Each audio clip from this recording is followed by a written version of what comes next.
Hello, very good morning and welcome to Athavan newspaper highlights. Today is Saturday, 3rd of December 2016. This is Edward with the highlights of today's English newspapers. As usual, we have three newspapers for the highlights: Daily Mirror, Daily News and Ceylon Today. Firstly, let's have a look on the Daily Mirror. The main headline says, Strike, countrywide transport services paralyzed. Thousands stranded.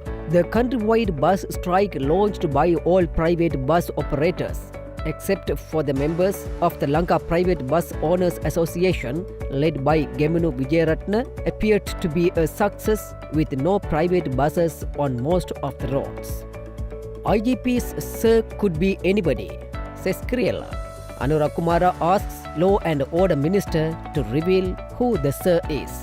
The controversial mobile phone call to the police chief could have been from anybody, House Leader and Minister Lakshman Kriella told Parliament yesterday.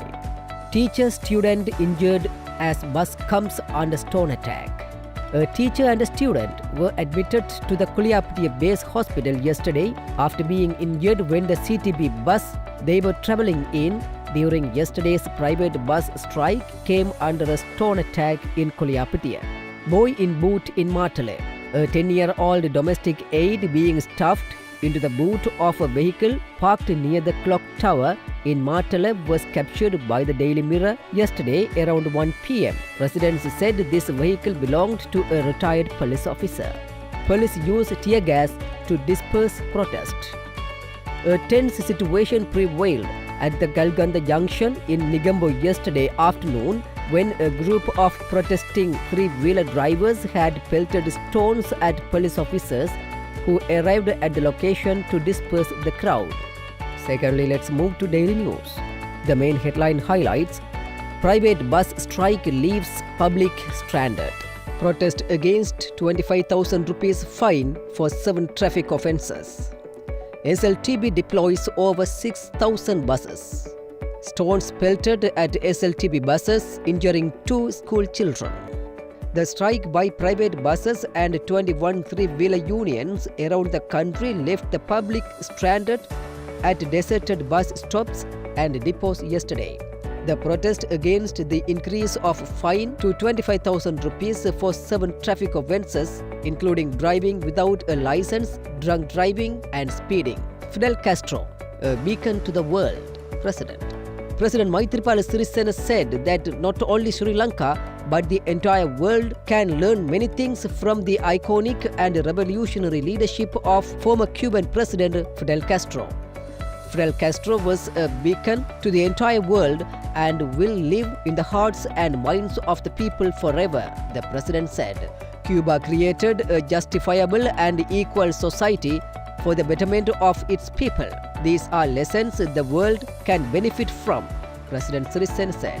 Regional cooperation pivotal to Lanka's progress, Prime Minister. The main objective of Sri Lanka's national government, steered by President Maithripala Sirisena, is to develop the economy and complementing the economies of its regional neighbours while strengthening international friendship and cooperation, Prime Minister Ranil Wickremesinghe said. President Sirisena and Donald Trump meeting in the offing. A special meeting is to be arranged between President Maithripala Sirisena and US President-elect Donald Trump soon in Washington, D.C. with the objective of furthering closer ties between the two nations, said US Vice President-elect Mike Pence in a telephone conversation with President Maithripala Sirisena on Thursday night. Kumar Gunaratnam released. Frontline Socialist Party Politburo member Kumar Gunaratnam, who was sentenced to 1 year's imprisonment for violating immigration and immigration laws, was released yesterday from the Anuradhapura prison after serving his jail term. Gunaratnam was arrested on November 15, 2015 for the alleged violation of immigration and immigration laws and remanded till his trial was over. Finally, let's move to Ceylon Today. The main headline says, Buses ply despite strike. 20 buses attacked. 3 passengers injured. Several Sri Lanka transport boat as well as private buses operating despite the ongoing island-wide transport strike came under attack in several areas, according to sources. It is learned that 3 passengers had sustained injuries during the attacks. president of the Lanka Private Bus Owners Association, Gemnu Vijayaratna, claimed over 20 buses were attacked. Extra trains during bus strike. The Department of Railways claimed in order to avoid causing inconveniences to the public, extra trains will be deployed until the island-wide transport services strike is concluded. Pillayan files FR plea, seeks bail. Sivanesadurai Chandrakanthan, alias Pillayan, former Chief Minister of the Eastern Province, yesterday filed a fundamental rights petition in the Supreme Court. COP to probe 18 billion rupees rice import scam. A rice importation scam to the tune of 18 billion rupees is to be investigated by the Committee on Public Enterprises. Its chairman and JVP MP Sunil Handuneti informed Parliament yesterday. Handuneti made this revelation while participating in the yesterday's committee stage debate on the 2017 budget.